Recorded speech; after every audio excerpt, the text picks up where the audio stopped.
Okay, this how-to video is going to show you how to use the contour routing mode inside the Cadence PCB tools.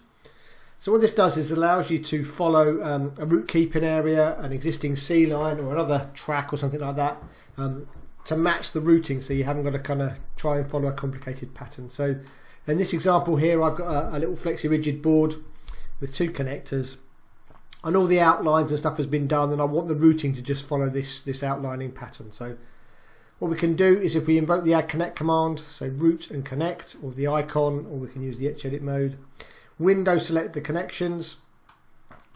Then what I want to do is just make sure the control trace is the inner one. It is here in this scenario, but I can do a right mouse button, change control trace, and then just select the inner control trace. And then if I then do a right click again, I've got contour mode and I've got contour options. So if we go into contour options, I can set things like the current space, the minimum DRC value, or a user defined space, which will allow me to set the contour space here. Current space is okay for me. I then need to make sure I do right click contour mode, so I get a little tick here. I'm now in effectively contour mode operation, and you'll see if I start to hover over things, a legal item. So the legal item here is the route keeping, so I'm going to left click the route keeping, and I can literally just guide my mouse following the route keeping all the way up the inner pattern of this board profile. Not having to do anything here, it's just following the profile for me all the way up.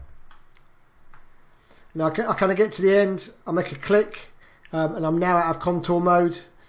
So let's just click on contour mode again just to continue. I can then maybe go a little bit further and then make a click. I'm now to contour mode. I can then go into something called right click single trace mode and then just manually come along and just finish the routing for me very, very quickly without too much issue.